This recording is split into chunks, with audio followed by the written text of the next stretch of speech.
York's classic rock, Q1043. Hey everybody, Q1043 fans, Facebook Live, Breakfast with the Beatles fans, and Live at 5, driven by world-famous Autoland shop, 1-800-Autoland.com today. Ken Dashow, Studio 2, with one of my oldest and dearest friends, one of the most remarkable musicians and writers we have in this world, my friend Mr. Randy Bachman, BTO. Guess Hello. who? How are you? Nice Good D'Angelico to be here. you got there. Good to be one of your youngest friends. Yeah.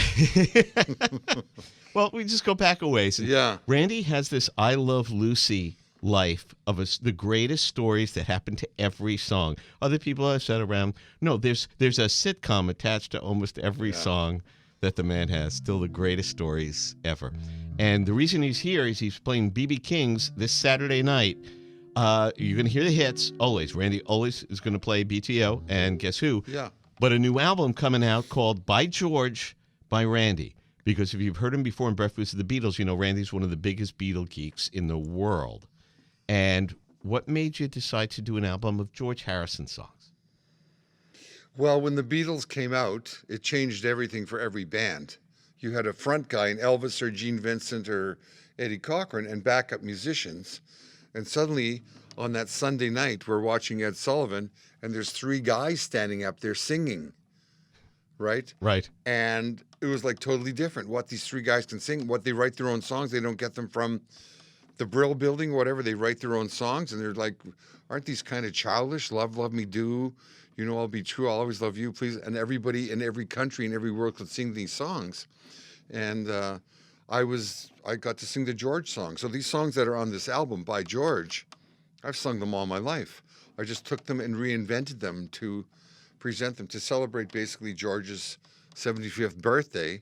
And I'd been in London 3 years ago for John Lennon's 75th. It was amazing to go to Liverpool, stay in the Hard Day's Night Hotel, sleep in the John and Yoko suite in the bed, greatest bed in the world, the Hard Day's Night bed, and go to the Casbah and the Cavern and Strawberry Fields and see Eleanor Rigby's grave. It was a really great thing for a Beatles fan.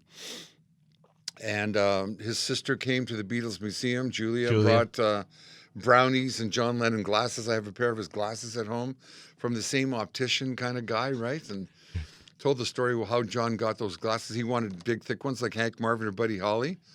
They were too expensive. And he said, the guy said, take these granny glasses. He wore them to school. He got the crap kicked out of him. He learned to fight that way. And then he made those the world famous John Lennon glasses that everybody wanted to be cool. He took the nerd thing and made it cool, right? All nerds become cool after a while, right? So there's an article it's a Netflix series, How the Beatles Changed the World. And I started watching it, and for Beatle fans, there's a lot we know. But a friend, Anthony DeCurtis, writes for Rolling Stone, had a great point.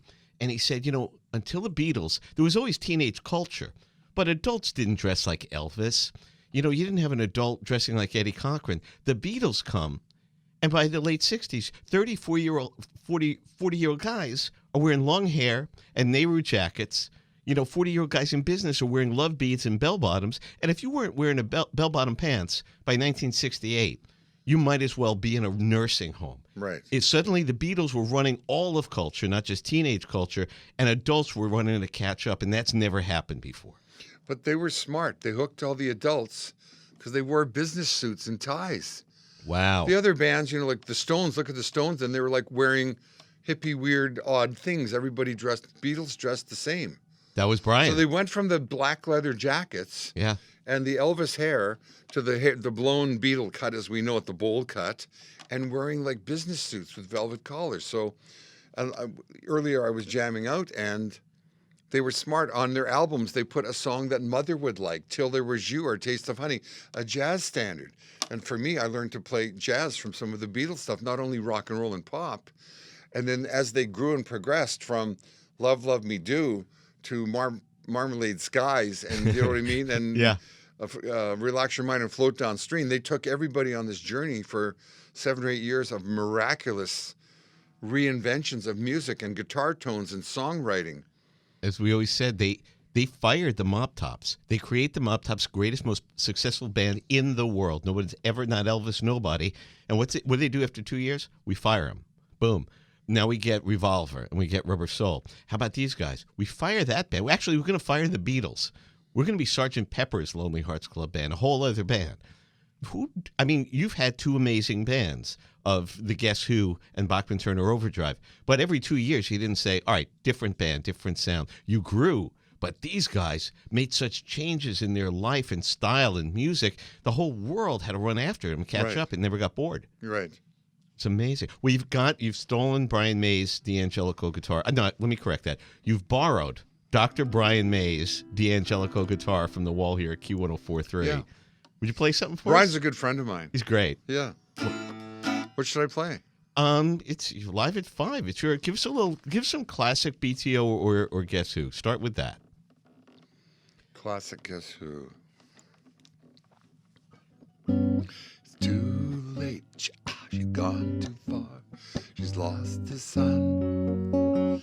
She's come undone. She didn't know what she was headed for. Sound like Kenny Rankin? Know what she was headed for. It was too late. She's come undone. Actually, I got stuff from Kenny Rankin for that. Really? Yeah. He had a song that went, come and hear me play my soft guitar. Da, da, da, da, da, da, da. I took that from him, and I learned that from Dion DiMucci. When I was with the Guess Who, we did the Kingsman Louie Louie tour. Dion and the Belmonts were on that. And Dion would sit there and play the song. Who is that? Oh, it's Kenny Rankin. Wow. So that kind of worked its way into She's Come Undone. So the beautiful jazz chords. Randy's a fan of Lenny Breau, who is kind of his Les Paul at the time, and got to know Les Paul. We've had a lot of talks about that. But where did this amazing power chord American Woman crunch come from? Where does that riff come from? Well, being a guitar player, and I find most guitar players are the same. If you got 20 guitar players in there, we could all play a classical song. Which is where McCartney got Blackbird from, right? Playing that kind of thing. We could all play a flamenco song. Everybody can play Malaguena. Then when you learn to play fingerstyle, Chet Atkins kind of stuff, then you learn...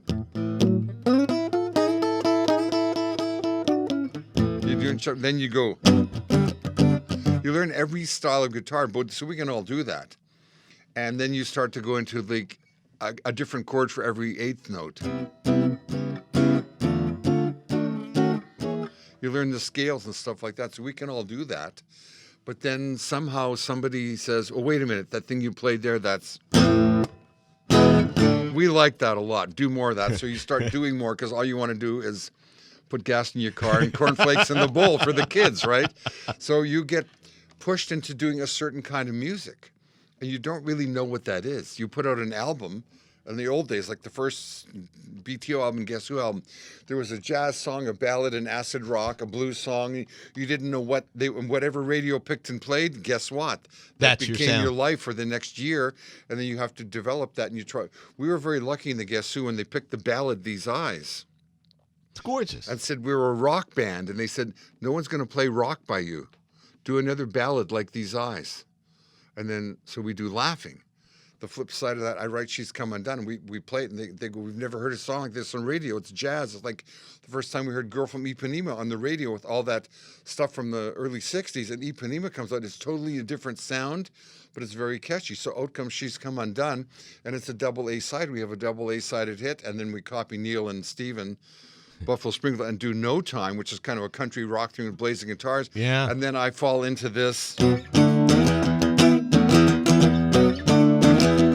People go, oh, that's real heavy metal, as they call it in England. Yeah. And it like becomes a real heavy song. But that was never the intended direction of the band. We're not going to be a heavy... Well, we always wanted to be a rock band. Like we said to the guys at RCA, we don't want to do another ballad.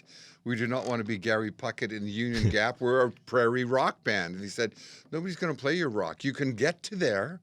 And we did in like 4 or 5 records. We got to American Woman. And that album had some real heavy tracks on it. But here we are, 2018.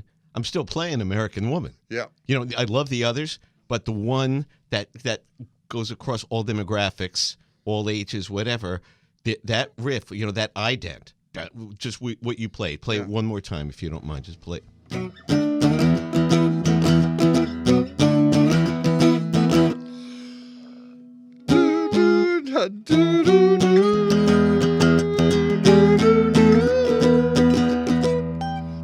cable guy when Jim Carrey and that other guy come in and they go, Randy Bachman, and Yes. they actually do that thing. Yeah, but it's brilliant. Yeah. It's brilliant. I mean, you see the audience when you play it on stage, right? You still feel the pull. That line is so crazy for a guitar line in a fast song like that. Like it's halftime and halftime cut way back. But I grew up playing violin. I love viola, so I'm basically playing a violin line. Wow. And let's face it, I stole a lot from I Feel Free and that. Yeah. You know, Eric was like my idol back then. Eric was your guy. Yeah, when he was playing Gibson Les Paul and just hit you in the face with a shovel, like with the cream riffs on the guitar. It was just amazing. Randy is here because he's playing B.B. King's this Saturday night. Don't miss the show. And poor guy, what I do to my friends, he's going to be up early Sunday morning and be part of Breakfast with the Beatles with me and the Disciples of Soul and Mark Rivera. And we're going to jam out. We're going to hear some music from the new album by George, by Randy. He has completely deconstructed these songs and made them his own. And it doesn't sound like George Harrison. It doesn't sound like the Beatles. It sounds like something you've never heard before. And I think that's so cool that Olivia Harrison and Danny until loved the it. vocal starts, then you can sing along because you know every word. Right, but you don't know it until the vocals come in. Right. He's done soft jazz. A Taxman is just hard driving blues. That is as hard a driving blues song as anybody's come up with. And a song you wrote on it called Two Mountains. Between Two Mountains. So the thing is that we've always talked about is, you know, you're the singer-songwriter player in a band with the two greatest singer-songwriter players in the world. And we always said George Martin's, maybe his greatest contribution to the Beatledom, in addition to arranging, was pushing these two guys apart for 5 minutes to get George a song. Because it's not like one day ever John or Paul walked in and said, I got nothing. Right. You know, every day. I got 30 songs. Somebody got 30. Let's collaborate and collude. And when we get really bored, hey, Georgie, you got anything? Well, I have a thing called Taxman. I have a thing called something. Okay. You know? And so it's hard. What I've always said, there's a baseball player, Bob Musial. Did anybody ever hear Bob Musial? You heard of Stan Musial, but you never heard of Bob Musial. He was a Yankee. He was one of the greatest ball players of his era. In a dead ball era, drove in like 60, 70 runs a year, hit like 30 home runs, hit like 340 for average, and you don't know his name because he's the guy who got up after Babe Ruth and Lou Gehrig.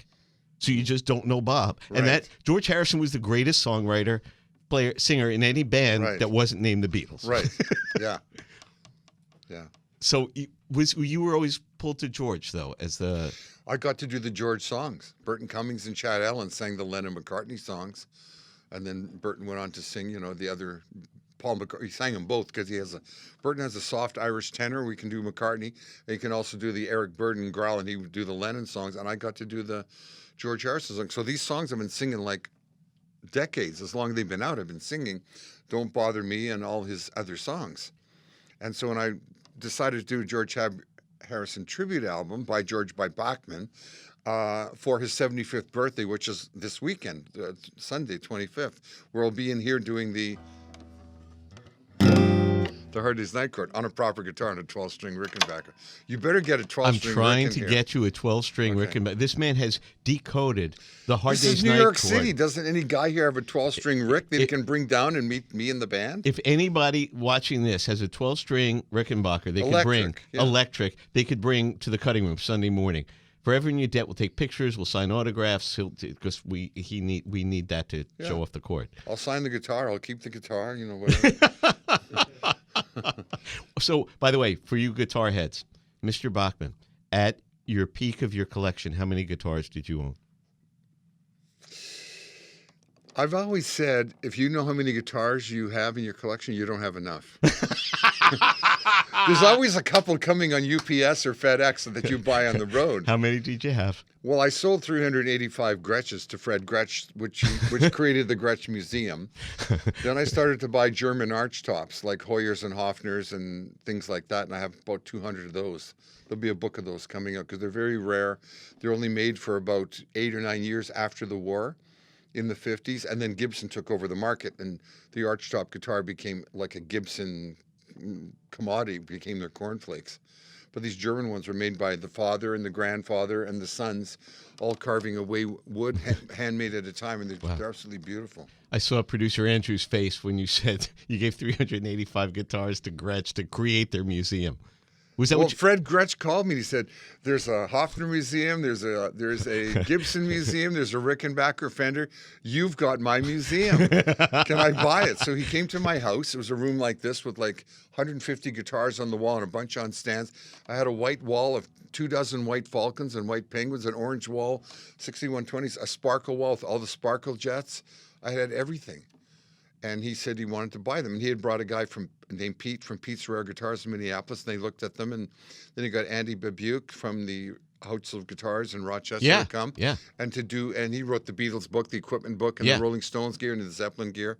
So Andy came and assessed the value of my guitars. I have this on film. And in my place on Salt Spring Island, in comes a 100-foot long or 80-foot long semi-trailer, which can't even fit in my yard. It's so long. So we park it on the road, and we have to get a little shuttle like a electric cart. And I took out each Gretsch at a time and held it up and played a chord or two on it. It's all filmed. Then it went in and went to the Fred Gretsch Museum in Atlanta, Georgia. It was very nice when that museum opened. I got to play there with the band, which was a couple of the Allman Brother guys, and Vinny Colaiuta on drums, and Bo Diddley came. Wow. And God bless Bo. I gave him the poster from the Seattle Pop Festival, which I was on with the Guess Who. And he said, I got to take this to my grandchildren. I played with Led Zeppelin. I played with Chuck Berry. I mean, they were on the same show. And amazingly enough, I took the same poster to London, gave it to Plant and Page, because they wanted to show their kids. They played with Bo Diddley and Chuck Berry, right? How perfect is and that? Fly. So there's like 2 generations apart wanting to show their kids that they played with the were other on guys. the same show. Yeah. Speaking, this is for guitar heads as well. We were talking about Led Zeppelin. There's a band, the Contours. They had a great dance song, "Do You Love Me?" It was in the movies and stuff. But you would never think of them as, wow, what guitar players. Just a great dance song. Now, the guitarists in that band, the 3 guitarists, talk about those 3 guitars that you mentioned. Who has them? Oh, and my... okay. In the Contours. You said, so Page got one? It was in Nanaimo, BC, which is a little town on Vancouver Island, which is where Diana Krall's from. And this band, I don't know what they're called. They weren't the Contours, but they were called the something, the Cruisers or the Corsairs or something. And they went to a music store. They didn't sell guitars. They sold reeds and stuff for the high school bands, the marching bands. And they ordered 3 guitars. This is in 1960, so the guitars are 59 guitars. They get 3 Les Paul guitars. I've got a picture of these guys. They sent it to me. 3 of them on Les Paul guitars, a drummer and a sax player. A year and a half later, they break up. They're playing Nanaimo. How far can you go in Nanaimo? One of them with his Les Paul goes to UCLA in LA, pawns it. Joe Walsh buys it, plays it for a while, takes it and sells it to Jimmy Page. The other guy leaves Nanaimo, goes to the London School of Economics in London, can't make it in a band, pawns it on Denmark Street. It gets bought by Keith Richards and then given to Mick Taylor, who plays it on Honky Tonk Women. The other one, the guy comes to my gig and hands me his 59 Les Paul with a Bigsby on and trades me that for some money and a Mosrite, Joe Maphis Mosrite guitar, like a Ventures guitar, for like $72 or something like that. And that became the American Woman guitar, and the other one became the Whole Lot of Love Zeppelin guitar, and the other one became the Satisfaction the Honky Rolling Tonk Stones Woman. Honky Tonk Woman. Yeah. That's So I'm just trying to pull this together as a story Yeah. and find a guy like Andy Babuke to do the serial numbers and show these 3 guitars now, show what they played on, and show the picture of this band from Nanaimo, BC. And the guy still is there. I'm playing there in about a couple of weeks on this tour. He's the manager of the Dairy Queen in Nanaimo. He's going to come to the gig. These 3 guitars that didn't do much for a band wound up creating the sound of classic rock for all intents and purposes for all of the 70s. It's the greatest guitar story going, to have those 3 out of that little place, to go to these 3 iconic bands that played on these iconic songs. It's remarkable. You know, we talk about, when you said the Rickenbacker, the gear that the Beatles had. Our friend Billy J. Kramer, you're going to meet him. Randy is going to be at the Fest for Beatle fans this year as well. He's going to be there Sunday. We're going to do the musicians for him. We're going to do this interview, and he'll play. But like Billy J. Kramer always said, he got interviewed about gear. Why did Paul get the Hofner?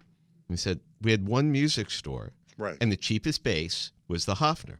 The expensive instruments were gold, and they were up on top on a shelf behind glass.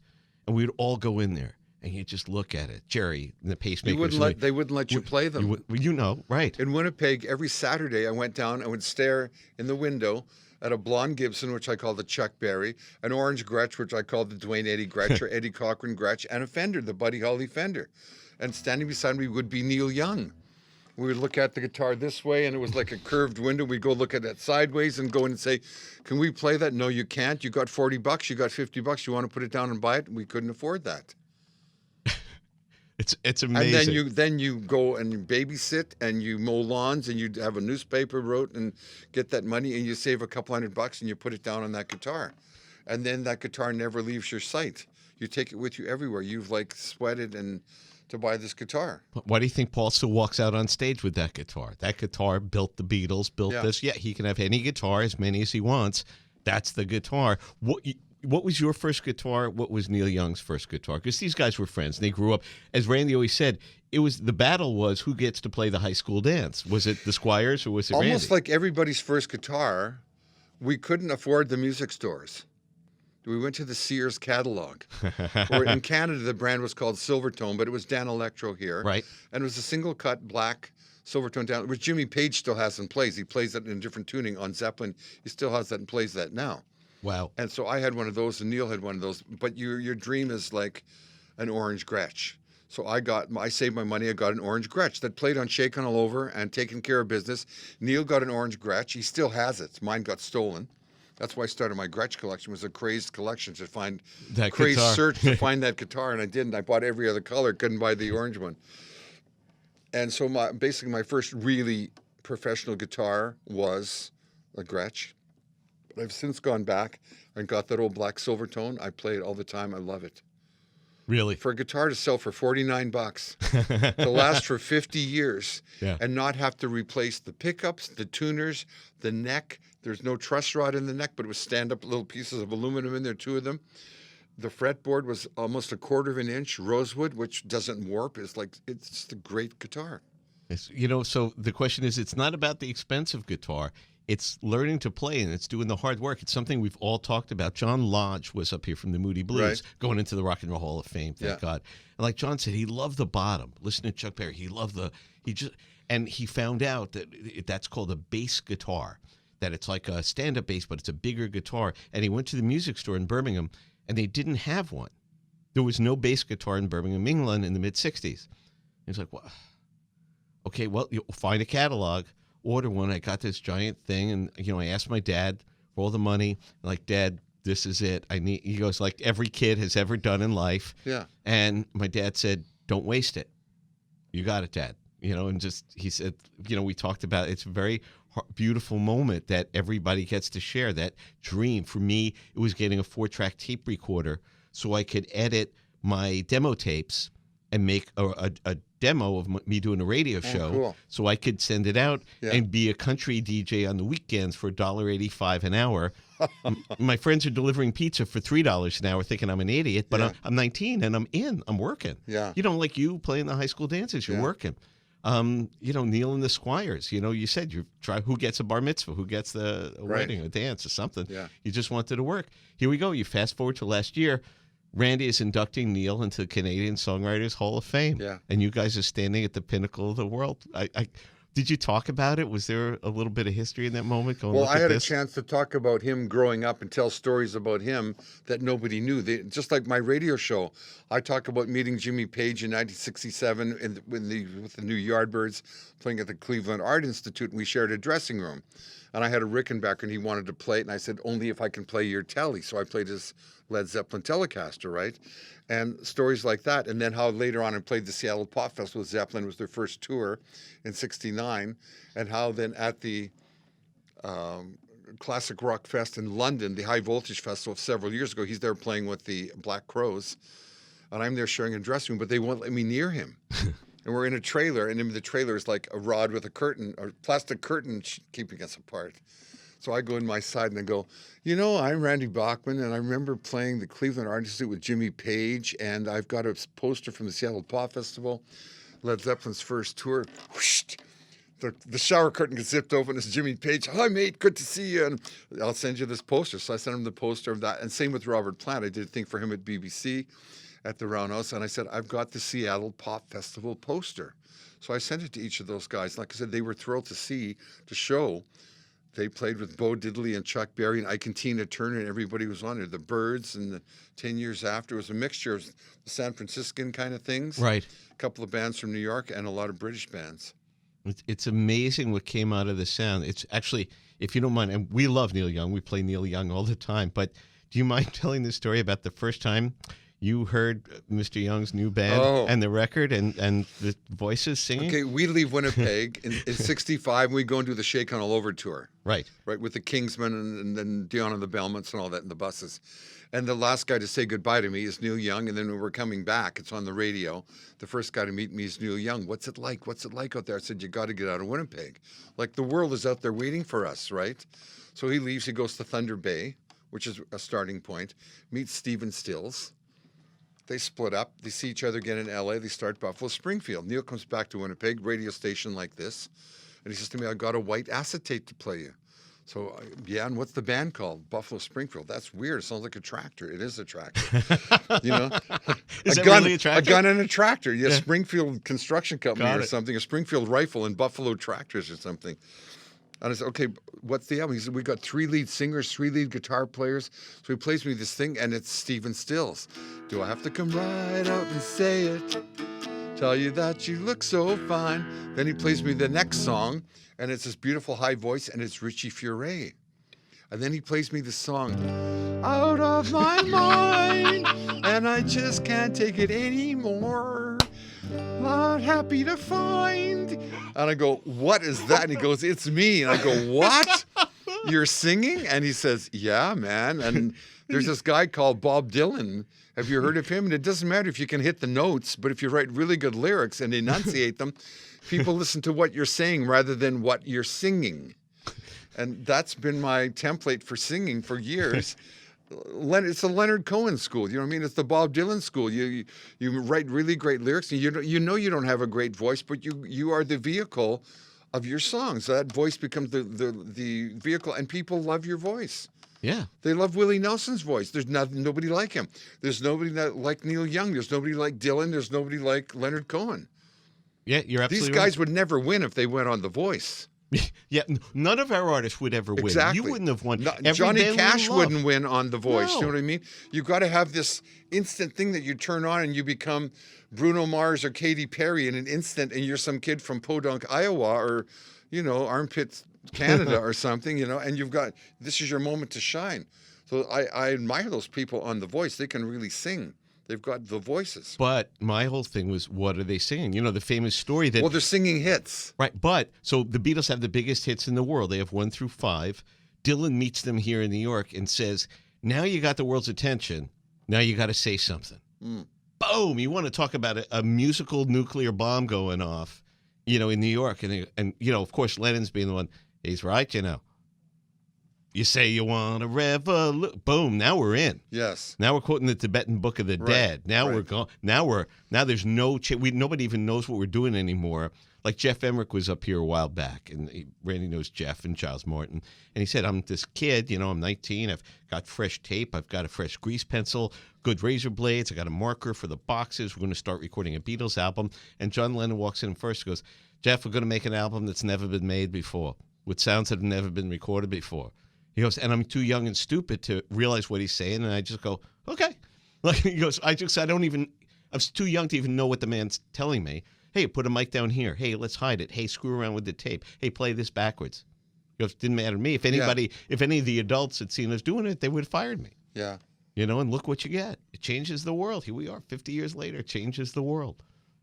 You built songs because, to me, you work so hard. And I know sometimes it comes off like grandpa. And we're talking about Bruno Mars is a great entertainer. He's brilliant. He dances. He sings. Phenomenal. It's a great show.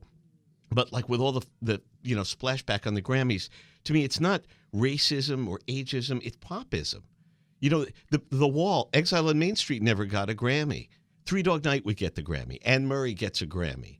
The Wall never gets a Grammy. I haven't been able to get a ticket to the Grammys in 30 years to get in and sit in the audience. and adore everybody else. It'll never happen. No. Meanwhile, I'm at BMI with this gentleman, honored to be helping him to host him getting, what was it? It was like 11 platinum million selling records some sort of in the history of like songwriting, but he's not welcome to the Grammys. So, I mean, think about that. And it's not even putting anything down, but think about the dichotomy between great songwriting and music that lasts. And here we are, Q1043, which, bless its head, a whole new generation of people have found this music. You've seen it. I'm sure you see it at the shows. Yeah. Younger crowds than you've had in years and years. I see the dad, the son, and the son. Right. Like a teenager, a guy in his 30s, and a guy in his 60s, all grooving out to the songs. I'm sure it's the same with Beatles and Springsteen, everybody, Billy Joel, the same thing. It's the songs that last. It's the songs. It's the songs. Last time Paul was playing, this little 15-year-old girl comes running up to me. You can Dashow, Breakfast with the Beatles. Oh my God, I can't believe it. You turned me on to this. I listened to this. And I said to her, email me tomorrow and tell me what you thought.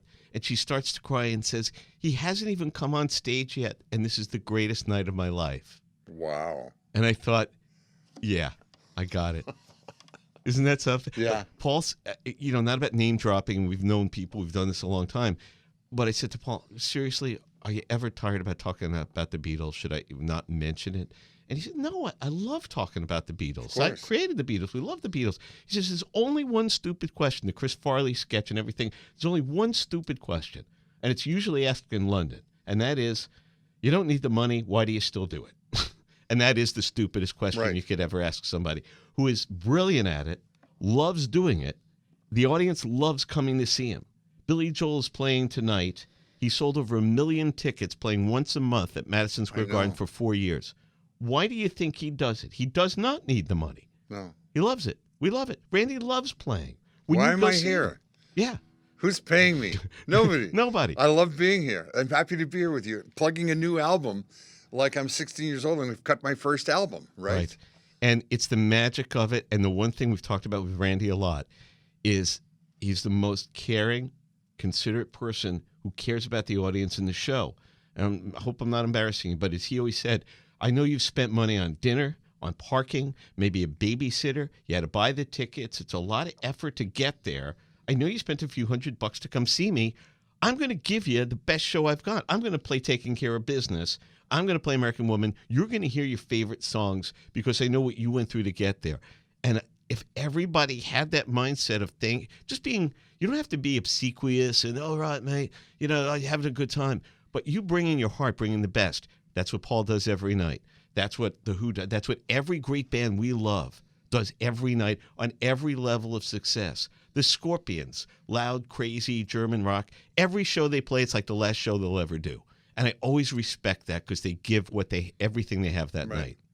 Leonard Skinner, Ricky Medlock said, I want that guy who's seen us for 40 years, I want him to leave and go, damn, they're playing Freebird better now than they did when I was in college. He goes, that's what I want to take away, not, oh, Christ, here it comes again. Give him my best. And that's Randy Bachman. You will see him Saturday night. I just learned to like Freebird. Because we toured with Leonard Skinner. They'd get on stage, and this thing would go on for like 11 minutes. And I'd go, enough already, enough of diddle, diddle, diddle. And then you hear it on the radio, and you go, really good guitar playing. I mean, it takes a lot of balls to play 18 solos back to back. Mostly you're playing a 12-bar solo, and this guy's playing a 250-bar solo right at the end of that. And you got to admire that. And the crowds, of course, love it. The new album by George. By Bachman. It's out this spring. I think it's out in the UK first, and we get it. No, it's out in Canada on the 2nd, and here it's about a week later. Okay, so March or May? March. Yeah. March the 2nd in Canada. You can get your download from Canada. Okay. On what's it called, Spotify or Amazon. You can go to the website right now, get a free download of While My Guitar Gently Weeps, or if you buy the album. And Here Comes the Sun. Hey, take us out. Give us a little music. Either Beatles or whatever you like. Yeah, why not? Randy Bachman live at Q1043. Little darling, it's been a long, cold, lonely winter. Little darling, it seems like years since it's been here. Here comes the sun, doo-doo-doo-doo. Here comes the sun. Jazz chords. And I said, it's all right. It's all right. It's all right. Sun, sun, sun, here it comes. Sun, sun, sun. My ending. Da da da da da. Da da da da da. Like a Gypsy Kings. Here comes the sun. Da da da da da. Da da da da da. Here comes the sun. Yeah. Randy, thank you so much. Love You're having you welcome. up here. We'll see you at You know, BB. Brian May left this out of tune. I got to have a talk with him about it. Sure, you can solve quark theories in outer Yeah, space, I know. but Dr. May. Dr. May, but could you leave us a tuned guitar on the wall? See you Saturday night at BB King's. Sunday morning, Q1043, Breakfast with the Beatles, live from the cutting room. A sleepy and brilliant Randy Bachman is going to join us. I'll look as bad as I do now. I've been up since 6. I'll take it. Okay. New York's classic rock, Q1043.